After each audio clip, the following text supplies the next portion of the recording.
Best varicose veins చికిత్సనే పొందండి. నొప్పి లేని చికిత్స కోసం సంప్రదించండి ఎవిస్ హాస్పిటల్. నమస్కారం. విష్ణు పురాణం 16వ భాగంలోకి వచ్చాం. శశాదుని వంశంలో ఉన్నటువంటి రాజులందరి గాథలు శ్రీరాముడి గాథతో సహా మహర్షి తెలియజేస్తున్నారు శిష్యుడికి. తర్వాత ఏం చెప్పబోతున్నారో చూద్దాం. ఈ ఇక్ష్వాకునందనుడైన నిమి అని నిమిగా యొక్క గాథని చెప్తున్నారండి. చాలా విశేషమైన గాథ. ఈ నిమి చక్రవర్తి మన శరీరాల్లో ఇమిడి ఉన్నాడు, మానవ శరీరంలో ఉన్నాడనమాట. ఈయన 1000 సంవత్సరాల పరిమితి, 1000 సంవత్సరాలు పెట్టుకుని ఒక యజ్ఞం చేయాలని సంకల్పించాడట. తన కులగురువైన వశిష్ఠుని రప్పించి ఆ సంకల్పం చెప్పాడు. చెప్తే ఈయన ఏమన్నాడు వశిష్ఠుడు, రాజా, ఇంద్రుడు 500 సంవత్సరాల పాటు చేసే యజ్ఞం చేయడానికి నిశ్చయించుకుని నన్ను హోతగా నిశ్చయించాడు. నేను వెళ్ళాలి కదా, అది పూర్తయ్యాక వస్తాను, నీ యజ్ఞం చేయిస్తానని చెప్పాడు. నిమి ఒప్పుకున్నాడు. నిమి ఏమనలా, అతను నిశ్శబ్దంగా ఉన్నాడు, ఊరుకున్నాడు. తన మాటకి రాజు సమ్మతించినట్టు భావించి వశిష్ఠుడు వెళ్ళి ఇంద్రుడి యజ్ఞం చేయించడానికి వెళ్ళిపోయి అది పూర్తయ్యాక వచ్చాడు. 500 సంవత్సరాల తర్వాత వచ్చాడట. ఎంత జీవన ప్రమాణాలు ఉన్నాయో చూడండి వాళ్ళకి. అప్పటికి నిమి ఏం చేశాడట, గౌతమ మహర్షిని హోతగా పెట్టుకుని యజ్ఞం చేయిస్తున్నాడు. వశిష్ఠుడు వచ్చేసరికల్లా గౌతముడు హోతగా కనపడ్డాడు, యజ్ఞంలో నెయ్యి వేస్తున్నాడు, ఆజ్యం పోస్తూ కనపడేసరికల్లా, నేను కదా ఈ వంశీయులకి గురువుని, నీకు తెలియదా, నువ్వు హోతగా ఎందుకు ఒప్పుకున్నావు అన్నట్టుగా చూశాడట. చూసేసరికల్లా చూసి యజ్ఞశాలలో బాగా అలసిపోయి ఒక పక్కన పడుకుని నిద్రపోతున్నట్ట నిమి చక్రవర్తిని. అతన్ని ఏమన్నాడు, నన్ను అలక్ష్యం చేసి ఇంకొకటితోటి యజ్ఞం చేసిన గురుద్రోహి, వీడు విదేహుడగుగాక, అంటే దేహం లేనివాడగుగాక అని శపించాడట. ఆ కేకకి రాజు లేచి కోపం వచ్చింది, నా ఎందు ఏమిటో తప్పు, అదేమిటో నిరూపించు, తప్పు నిరూపించి శపించు, నిరపరాధులైన శిష్యులను నిగ్రహించి శపించే గురువు ఎంత శాంతుడైనా అలాంటి గురుని యందు భక్తియుక్తులు విడిచి శిష్యుడు ఏం చేసినా సరే తప్పులేదు, నేను నిరపరాధిని, నేనేం చేశానో నా తప్పు నిరూపించి నువ్వు నన్ను ఏ మాటైనా అందుగాని, కాబట్టి నువ్వు కూడా విదేహుడివై నీచ వృత్తితోటి ప్రవర్తించు, నిన్ను ఇంత మాట అన్నావు కాబట్టి అని ప్రతిశాపం విడిచాడు. అయితే శరీరం విడిచేశాడు నిమి. వశిష్ఠుడు శరీరం విడిచి తన తేజస్సుని యోగ విద్యాబలంతో మిత్రావరుణుల యందు ఉంచాడట.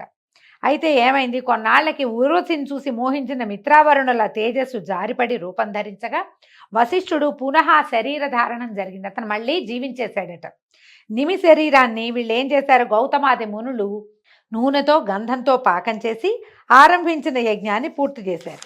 అయితే ఈ యజ్ఞ భాగాలు తీసుకోవడానికి వచ్చిన దేవతలు సంతృప్తులయ్యి రాజు ఎక్కడా అని అడిగి జరిగింది తెలిసి తిరిగి శరీరం ఇవ్వడానికి ప్రయత్నం చేశారు. వాళ్ళకి కనిపించక అక్కడక్కడే తిరుగుతున్నటువంటి నిమి ఏమన్నాడంటే, సుర్లారా, నాకు ఆ శరీరం వద్దు, అది దుఃఖానికి మూలము, ఎలాంటి దుఃఖానికైనా కారణం శరీరమే, రోగాలకి, భ్రాంతికి, అశాంతికి, అజ్ఞానానికి ఆలవాలమే శరీరము, అలాంటి శరీరంతో మునుపు నేను అనుభవించిన దుఃఖాలన్నీ చాలు, నాకు శరీరం వద్దు, నా కోరిక తీర్చండి, అందరూ ఆదరించేటట్టుగా లోకుల కన్నులలో ఒక రూపంలో ఉండి సమస్త వస్తువుల్ని చూసేలాగా మీరంతా ఏకవాక్కుగా నాకు ఒక్క వరాన్ని మాత్రం ఇవ్వండి అని అడిగేసరికల్లా అప్పుడు ఇంద్రాదులు తథాస్తు అని ఆకాశానికి దివికి వెళ్ళిపోయారట. అప్పటి నుంచి ఈయన నిమి అందరి కళ్ళల్లోనూ అంటే జీవుల యొక్క నేత్రాలలో ఉండటం మొదలుపెట్టాడు.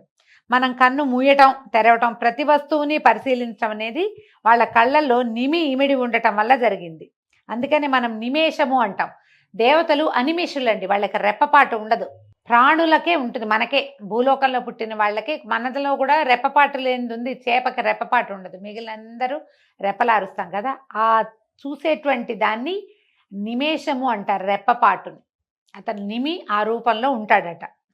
అయితే ఏమైంది, ఈ లోకల్ నిమి శాపం వల్ల విదేహుడు అవటం వల్ల విదేహుడని కూడా చెప్పబడేవాడట. రాజు లేని రాష్ట్రంలో ప్రజలకి ఏవో ఒక బాధలు కలుగుతాయని ఆలోచించి ఈ గౌతమాది మహాశైలి మునులు వీళ్ళంతా ఆయన యజ్ఞం చేశారు కదా, గౌతముడు తదితరులు ఆయన గ్రూప్ అంతా, వాళ్ళు ఏం చేశారు, నిమి కుడి భుజాన్ని మదించేశారు కల్లా అతని భుజంలో ఇంచి ఒక శిశువు పుట్టాట. శరీరాన్ని ఏం చేశారు వాళ్ళు, గంధము నూనె అవి రాసి అట్టబెట్టారు, తైలపాకం చేసి పెట్టారు. అందులో ఆయన భుజాన్ని బాగా మతిస్తే అందులోంచి ఒక శిశువు పుట్టాడట. అతనికి జనకుడు అని పేరు పెట్టారు. అయితే ఆ జనకుడికి పట్టం కట్టారు. ఆ జనకుడు ఏలుబడిలో ఉన్న దేహానికి విదేహ అని వచ్చింది. అందుకే మనం సీతాదేవిని విదేహ ప్రాంతానికి చెందిన రాకుమారి కాబట్టి వైదేహి అంట, తెలిసిందే కదా విదేహ మనకి. అయితే జనకుని కుమారుడు మిథిలుడు. ఈ రాజు నివసించడం వల్ల మిథిల అనే ప్రాంతం వచ్చింది. అందుకే సీతాదేవిని మైథిలి అంటాం. మిథిలా నగరానికి చెందినటువంటి రాజకుమార్తె కాబట్టి మిథిలా నగరానికే రాముల వారు వెళ్ళాడు. అయితే మిథులుని వంశం క్రమంగా పెరిగిందట. వాళ్ళలో శీరధ్వజుడు అనేవాడికి చాలా కాలం సంతానం లేదట. అతను పుత్రకామేష్టి చేయాలని సంకల్పించి దానికి తగిన స్థలం నిర్ణయించి దున్నిస్తుంటే నాగేటి చాలులో ఒక శిశువు దర్శనమిచ్చింది. ఆ శిశువు మహాలక్ష్మి అంశ. ఆ నాగేటి చాలునే సీత అంటారు. కాబట్టి ఆమె దాని నుంచి పుట్టింది కాబట్టి ఆ బిడ్డకి శీరధ్వజుడు సీత అని పేరు పెట్టాడు. ఈ రాజుకే ప్రసిద్ధమైన నామం జనకుడు. అదే అతను అందుకని జనక మహారాజు కూతురు కాబట్టి జానకి అంటాం సీతాదేవిని. అయితే ఆ వంశంలో వాళ్ళందరికీ కూడా జనకుడు అనేది వాళ్ళ గౌరవ నామధేయంగా ఉంటుంది. చాలా విశేషమైన వంశం వాళ్ళది. ఈ జనకుని కుమారుడు కుశధ్వజుడు అసాధారణ బలపరాక్రమాలు కలిగినవాడు. కాశీనగరాధిపతి అయి పట్టం కట్టుకుని ఉండేవాడు. క్రమంగా కుశధ్వజునికి ప్రపౌత్రులతోటి వంశాభివృద్ధి కలిగింది. విశేషించి చెప్పవలసింది ఏంటంటే ఇంతకుముందు మనం చెప్పుకున్నదే జనక వంశంలో పుట్టిన వాళ్ళందరూ జనక నామధేయులై ప్రభుత్వాన్ని నడుపుతూ ఆత్మవిద్యాపరాయణులై ముక్తి పొందటం. ఇది పూర్వవంశ రాజుల చరిత్ర అని పరాశరుడు చెప్పగా విన్నటువంటి మైత్రేయుడు చాలా సంతోషం గురుదేవ, సూర్యవంశం గురించి చెప్పుకున్నాం కదా, ఇప్పుడు చంద్రవంశ రాజుల గురించి చెప్పమంటే ఇప్పుడు పరాశరులు చంద్రవంశ రాజుల గురించి చెప్తున్నారు. అంతకు సృష్టికర్త అయిన నారాయణుని నాభిపద్మం నుంచి బ్రహ్మ పుట్టాడు. ఆయన మానసపుత్రుడు అత్రి కుడికంటి నుంచి బ్రహ్మాంశతోటి చంద్రుడు జన్మించాడు. చిన్నతనం అందే చంద్రుడు చలించని మనసుతోటి అకుంఠిత దీక్షతోటి బ్రహ్మను గురించి తపస్సు చేశాడట. ఆ తపస్సుకి మెచ్చి బ్రహ్మ లతలకు, వృక్షాలకు, ఓషధులకు, బ్రాహ్మణులకు, నక్షత్రాలకు అత్యంతము స్రవించే కిరణాలు కలుగునట్లుగాను అధిపతిగా వరం ఇచ్చాడు. కిరణాలకు అధిపతి కూడా చంద్రుడే. తర్వాత చంద్రుడు రాజసూయాది యజ్ఞాలు చేసి అశ్విని మొదలైన దక్షపుత్రికలు 27 మందిని భార్యలుగా పరిగ్రహించాడు. సహజ సుందరాకారుడైన సుధాకరుడు వారితో వినోదిస్తూ ఆనందంగా పెరుగుతూ ఉన్నాడు. అలాంటి వయసులో చంద్రుడు దేవగురువైన బృహస్పతి వద్దకు శాస్త్రజ్ఞానం కోసం విద్యార్థిగా అతని ఇంటనే ఉన్నాడు. గురువుని గురుపత్నిని సేవిస్తూ భక్తితో ప్రవర్తిస్తూ చదువు సాగిస్తున్నాడు. అలా ఉండగా ఒకనాడు గురువు ఇంద్రుడు చేసే యజ్ఞానికి అమరావతికి వెళ్తూ, చంద్ర నువ్వు ఇక్కడే ఉండు, ఇంతకుముందు చెప్పిన పాఠాలు వల్లెవేస్తూ ఉండని చెప్పి వెళ్ళిపోయాడు. అవి చంద్రుడు అలాగే ఉండి గురుపత్నికి అవశ్యమైన సహాయం చేస్తూ చదువుకునేవాడు. గురుపత్నికి చంద్రుని రూపము అందచందాలు మానసికంగా మార్పు కలిగించాయి. ఆ సుందరి చక్కగా అలంకరించుకుని గోముగా నడుస్తూ చిరునవ్వులు చూపులు తూపులుగా చంద్రుని వద్దకు వస్తూ ఏవేవో పనులు చేస్తూ తిరుగుతూ ఉండేది.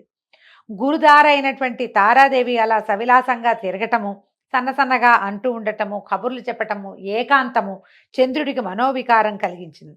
క్రమంగా కలిసి ఆనందించడంలోకి దిగారు. తారాచంద్రుల విలాస వికార చేష్టలు పెచ్చు పెరిగిపోయినాయి. పరకాంత పైగా గురుపత్ని అనే ఆలోచన లేక చంద్రుడు తారా విలాసాలకి లొంగిపోయి ప్రియురాలుగా చేసుకున్నాడు. ఇలా గడుస్తూ ఉండగా ఒకనాడు చంద్రుడు తారతో అన్నాడు, మన చేష్టలు గురువు గనక తెలిస్తే మన బతుకులు వీధిలో పడతాయి. ఇప్పుడే అటు ఇటు విసవిసలు గుసగుసలు వినపడతాయి కాబట్టి మనం ఇక్కడి నుంచి వెళ్ళిపోదామని చెప్పాడు. చంద్రుడి మాట విని తారేమంది, చంద్ర మన్మథుడు నన్ను నీ దానిగా చేశాడు, ఇక నాకు ఇక్కడ భర్త ఎవరు, నాకు ఇల్లు వాకిలి సంసారం ఎలాంటి ఆశ లేదు, నీ గాఢాలింకరమే నా బతుకు, పద నువ్వు ఎక్కడికంటే అక్కడికి నేను వచ్చేస్తాను నీతో పాటు అని చెప్పింది. తార మాటలు విని చంద్రుడు సరేనని తన నివాసానికి తీసుకెళ్ళిపోయాడు. హాయిగా కలిసి ఉండేవాళ్ళు. దేవగురువు ఇంద్రుని యజ్ఞం పూర్తి చేసి అందరితోటి సంతృప్తిగా సంభావనలు అందుకుని నివాసానికి తిరిగి వచ్చాడు. ఇల్లు చిలుకలేని పంజరంలాగా ఉంది. తార చంద్రునితో వెళ్ళిపోయిందని తెలిసి విచారించి కోపించి వెళ్ళి ఇంద్రుడికి చెప్పాడు. ఇంద్రుడు ఆశ్చర్యాగ్రహాలకు లోనే ఒకంతసేపు ఆలోచించి మునులందరినీ పిలిచారు.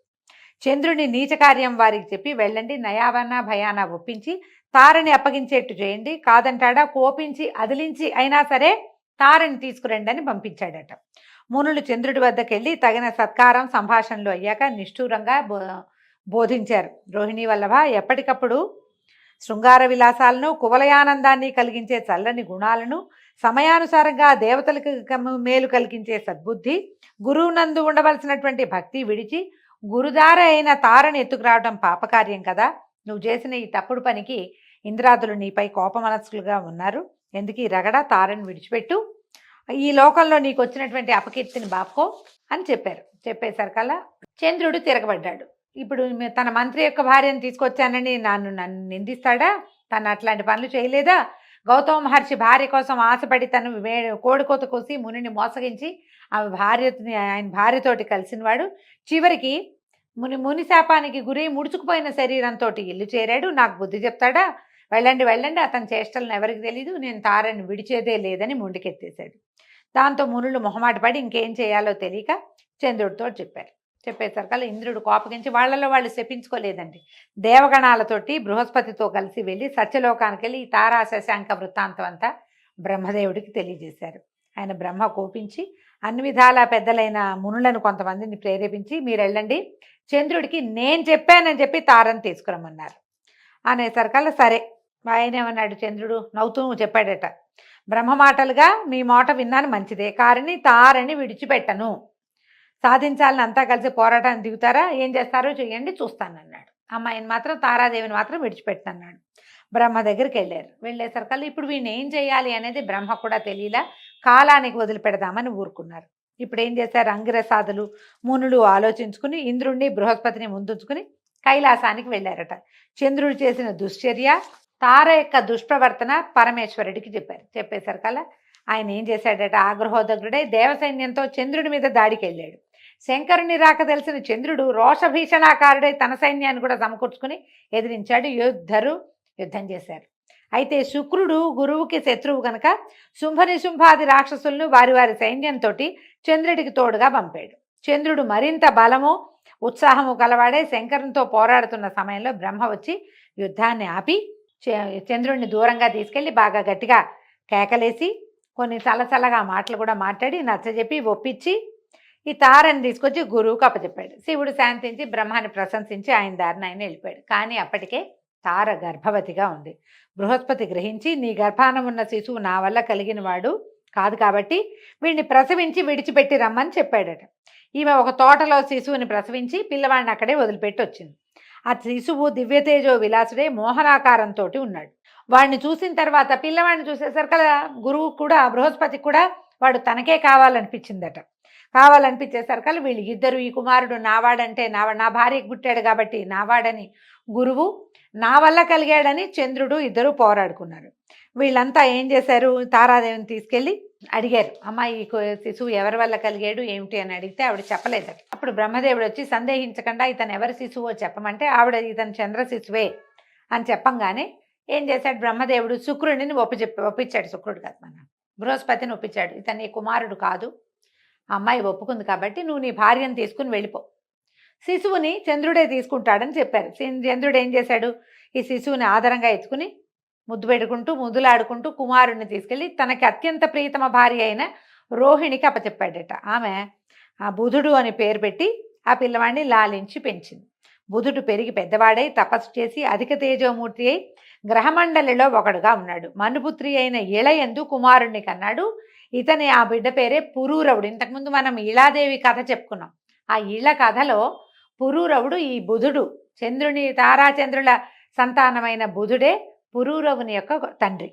పురూరవుడు ఆదిశేషుని, ఆది వరాహాన్ని, అష్టదిగజాలను భూభారం వహించడం విషయంలో తక్కువ చేస్తాడు. అంటే అంత భూభారాన్ని వహించాడు, అంత గొప్ప రాజుగా ఉన్నాడట. దానంలో కల్పవృక్షాలను, చింతామణిని సిగ్గుపడేలాగా చేస్తాడు. అందచందాల్లో జయంతుణ్ణి, మన్మధుణ్ణి, చంద్రుణ్ణి కూడా కించపరచగలడు. ధైర్యంలో మేరుమందర పర్వతాలను నగుబాటు చేస్తాడు.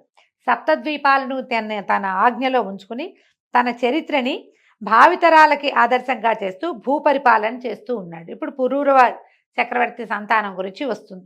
ఒకనాడు ఉద్యానవనంలో విహరిస్తూ ఒక గున్నమావిడి చెట్టు కింద విశ్రాంతిగా కూర్చునుండగా ఒకంతసేపటికి చెలికత్తెలతోటి ఆ ప్రాంతానికి వనవిహారానికి, భూలోక విహారానికి వచ్చినటువంటి దేవవేసి అయినటువంటి ఊర్వశి, ఈవిడ ఎలాగా నరనారాయణులలో నారాయణుని తొడ నుంచి జన్మించింది. పూర్తిగా రంభాది మేనక లాంటి వాడిది కాదనమాట, ప్రత్యేకమైన జన్మ కలిగింది.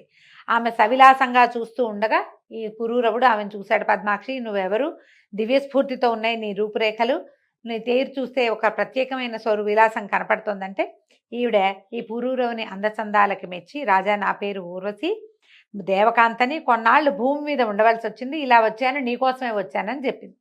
ఈ ఊర్వశి మాటలు విన్నటువంటి పురూరవుడు కూడా పరవశుడైపోయి నన్ను ఆనందపరచు, నన్ను ప్రేమించు, నాతోటి ఉండు, నన్ను వివాహం చేసుకోమని ఆమెను అడిగాడు. అడిగేసరికల్లా ఈవిడ ఏమంది, అలాగే తప్పకుండా ఉంటాను. నా దగ్గర 2 గొర్రె పిల్లలు ఉన్నాయి. వీటిని రెండిటిని నువ్వు కాపాడాలి. నీ వల్ల వాటికి ఏ అపాయము రాకూడదు. తర్వాత నువ్వు దిగంబరుడివై నా కంట పడకూడదు. ఆ సమయంలోనే నేను నిన్ను వదిలిపెట్టి వెళ్తా, లేకపోతే నేను నీతోటే ఉంటాను. నాకేమో ఆహారం నెయ్యి, నేను నెయ్యే తింటా, ఇంకేమీ తినదట ఊర్వశి. దానికి లోపం రాకూడదు, ఇవి నా ప్రమాణ వాక్కులు అని చెప్పింది. చెప్పేసరికి పురూరవుడు నీ మాట దాటకుండా ప్రవర్తిస్తా అని మాట ఇచ్చి ఊర్వశిని చేరదీసుకున్నాడు. ఇద్దరూ ఒకటై భోగానుభవంతో పరమానందమూర్తులుగా ఉండేవాళ్ళు. ఊర్వశి సురలోకం విడిచి నరలోకంలో ఉండటం వల్ల దేవలోకంలో కొంత భోగభాగ్యాలకి కొంచెం తక్కువైతే విశ్వావసుడు అనేటువంటి గంధర్వుడు ఆలోచించి వాళ్ళకి ఎడబాటు కలిగించడం కోసం ఒకనాటి రాత్రి వాళ్ళు ఏకాంత స్థలంలో ఉండగా ఒక గొర్రెని ఎత్తుకుపోయాడట. అయితే ఈ గొర్రె ఏం చేసింది, అవి వెళ్తున్న గొర్రెపిల్ల పైనుంచి వినేవాళ్ళకి విసుగు పుట్టేలాగా అరవటం మొదలుపెట్టిందట. ఎప్పుడైతే ఈ గొర్రెపిల్ల దీనంగా అరవటం మొదలుపెట్టిందో ఈ ఊర్వశి ఏమందట, ఎవడో దొంగ నా గొర్రెని ఎత్తుకుపోయాడు, వెళ్ళి తీసుకురా అని పదే చెప్పిందట. పురూరవుడు ఆమె మాట వినిపించుకోలేదట. అయితే ఇంతలో ఏమైంది, ఆయన వివస్త్రుడిగా ఉన్నాడు. అర్ధరాత్రి సమయం. వెళ్తే ఈమె నన్ను చూస్తుందేమోనని భయపడి గబుక్కుని వెళ్తే ఈమెకి నేను కనపడతానేమో దిగంబరంగా అని ఆయన వెళ్ళలేదట. అయితే ఇంతలో ఏం చేశాడట, ఆ విశ్వావసుకి ఇంకొక గంధర్వుడు సాయం వచ్చి ఆ 2వ గుర్రెని కూడా ఎత్తుకుపోయాడు. అది ఇంకా విచార సూచకంగా అరవటం మొదలుపెట్టింది. దాంతో ఊర్వశి కోపించి, ఓ రాజా, నా కొడుకుల్ని దుర్మార్గులు ఎత్తుకుపోతుంటే అరిచిన అరుపులు వినపడ్డలేదా నీకు? కదలకుండా మెదలకుండా కూర్చున్నావు. ఇది నీచుల పని. నిన్ను కలిసి అనాథనయ్యాను. నీ వల్ల చూడు నా జీవితం ఇటు అయిపోయింది. ప్రాణానికి ఒక ఎత్తుగా పెంచుకున్న గొర్రె పిల్లల్ని ఎవరో ఎత్తుకుపోతుంటే దాన్ని రక్షించలేని పురుషుడు నాతో ఉండటం ఏమిటి అని ఆవిడ నానా తిట్లు తిట్టేసరికి దాంతో ఈ పరుషవాకలకి కోపించినటువంటి ఈ పురూరవుడు నిద్ర మంచం మీద నుంచే ఒంటి మీద కట్టుబట్టలేదన్న ధ్యాస లేకుండా కోపంతో లేచాడు. మంచానికి పక్కన నిలబెట్టి ఉన్న తన ఖడ్గాన్ని పుచ్చుకుని పరిగెత్తబోయేసరికల్లా ఎట్లా ఏమనుకున్నాడు, ఇది చీకటి మాటున ఊర్వశి తనని చూడదని నమ్మాడు. దీపం ఆర్పేశాడట. ఆయన చీకట్లో పరిగెత్తేసరికల్లా గంధర్వులు రాజు ఐడియా తెలుసుకుని ఆయన దీపం ఆర్పేశాడు. ఊర్వశి ఈయన్ని దిగంబరంగా చూడదని మెరుపులు పుట్టించారట ఆకాశంలో. అయితే ఈ పుట్టించిన మెరుపుల్లో రాజు తొందరపాటుతోటి వివస్త్రుడిగా ఉన్న దానిని ఈమె ఊర్వశి చూసేసింది. చూడగానే మొదట చేసిన శపథం ప్రకారము ఆమె దివికి వెళ్ళిపోయిందట. గంధర్వులు ఆ 2 గొర్రె పిల్లల్ని కింద పడేశారు. వాటి వెనకాల పరిగెత్తిన రాజుగారు 2 గొర్రె పిల్లలు పుచ్చుకుని వెనక్కి తిరిగి వచ్చాడు. తిరిగి వచ్చేసరికి ఏమైంది, గొర్రె పిల్లలు ఉన్నాయి, ఊర్వశి లేదు. దాంతో మతిపోయిందట ఆయనకి. తర్వాత ఏమైంది, ఇక అట్లా ఆమె కోసం వెతుకుతూ ఉండేవాడు మతిపోయిన వాళ్ళకి. అలా తిరుగుతూ ఉండేవాడట. రాజ్యాన్ని వదిలేశాడు. ఇప్పుడు కురుక్షేత్రానికి చేరి అక్కడ సరస్సులో చెలికత్తలతో ఉన్న ఊర్వశిని చూసి పరమానందంతో ఆమెను కౌగలించుకున్నట్టు ఆవేశంతో అన్నట్ట, పువ్వు తాబీలాగా కలిసున్నాం మన ఇద్దరము, నువ్వు నన్ను విడిచిపోవటం కుదురుతుందా? ఆ రోజు నుంచి నేను ఉన్మత్తుడిని అయిపోయాను. అదృష్టవశాత్తు నాకు కనిపించావు, నన్ను కాపాడు, నాతో ఉండు అని బతిమలాడాడట. ఈ పురూరవుడి మాటలు విని జాలిపడిన ఊరసంది, రాజా, ఎదురులేక ఈ జగమంతా ఏలే రాజువి, ఇలా దీనావస్థకి చిక్కేవంటే దైవ సంకల్పం అనుకోవాలి. సరే, నేను నీతోటి ఇవాళ ఉంటానని ఆ రాత్రి ఆయనతోటే ఉందట. అయితే తెల్లవారు చెప్పింది, నేను ఈ పూట గర్భవతినయ్యాను, అచిరకాలంలో చక్కటి కుమారుడు కలుగుతాడు. ఆ సమయానికి నువ్వు మళ్ళీ రా, నువ్వు నీ రాజ్యంలోనే ఉండవు, దయచేస్తావు కదా, అప్పుడు వస్తావు కదా అని రాజుని సంతోషపెట్టి, నేను నీతోనే ఉన్నాననుకో, నేను ఎలాగూ గర్భవతిని, నేను కొంచెం ఏకాంతంగా రెస్ట్ తీసుకుంటూ ఉండాలి కాబట్టి నువ్వు వెళ్ళిపోమంది. అప్పుడు ఆయన నగరానికి వెళ్ళిపోతే ఈవిడ తన చెలికత్తెలకి ఈ విషయం అంతా చెప్పిందట.